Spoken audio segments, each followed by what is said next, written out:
அதிகாரம் 2.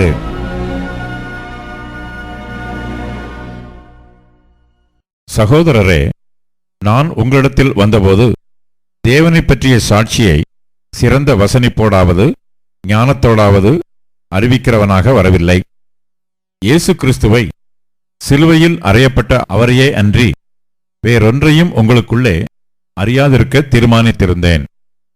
அல்லாமலும் நான் பலவீனத்தோடும் பயத்தோடும் மிகுந்த நடுக்கத்தோடும் உங்களிடத்தில் இருந்தேன்.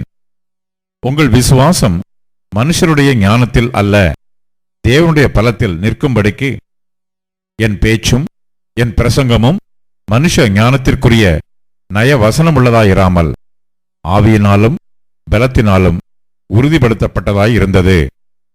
அப்படியிருந்தும் தேறினவர்களுக்குள்ளே ஞானத்தை பேசுகிறோம், இப்பிரபஞ்சத்தின் ஞானத்தை அல்ல, அழிந்து போகிறவர்களாகிய இப்பிரபஞ்சத்தின் பிரபுக்களுடைய ஞானத்தையும் அல்ல.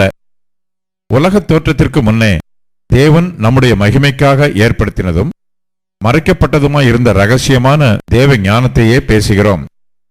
அதை இப்பிரபஞ்சத்து பிரபுக்களில் ஒருவனும் அறியவில்லை. அறிந்தார்களானால் மகிமையின் கர்த்தரை அவர்கள் சிலுவையில் அறையமாட்டார்களே.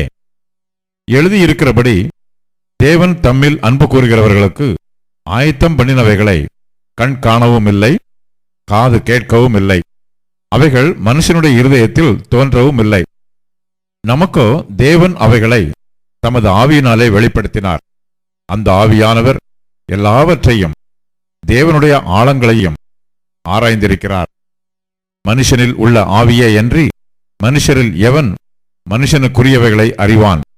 அப்படிப்போல தேவனுடைய ஆவியை அன்றி ஒருவனும் தேவனுக்குரியவைகளை அறியமாட்டான். நாங்களோ உலகத்தின் ஆவியை பெறாமல் தேவனால் எங்களுக்கு அருளப்பட்டவைகளை அறியும்படிக்கு தேவனிலிருந்து புறப்படுகிற ஆவியையே பெற்றோம். அவைகளை நாங்கள் மனுஷ ஞானம் போதிக்கிற வார்த்தைகளாலே பேசாமல் பரிசுத்த ஆவி போதிக்கிற வார்த்தைகளாலே பேசி ஆவிக்குரியவைகளை ஆவிக்குரியவைகளோட சம்பந்தப்படுத்தி காண்பிக்கிறோம். ஜென்ம சுபாவமான மனுஷனோ தேவனுடைய ஆவிக்குரியவைகளை ஏற்றுக்கொள்ளான். அவைகள் அவனுக்கு பைத்தியமாக தோன்றும். அவைகள் ஆவிக்கேற்ற பிரகாரமாய் ஆராய்ந்து நிதானிக்கப்படுகிறவைகள் ஆனதால் அவைகளை அறியவும் மாட்டான். ஆவிக்குரியவன் எல்லாவற்றையும் ஆராய்ந்து நிதானிக்கிறான். ஆனாலும் அவன் மற்றொருவனாலும் ஆராய்ந்து நிதானிக்கப்படான்.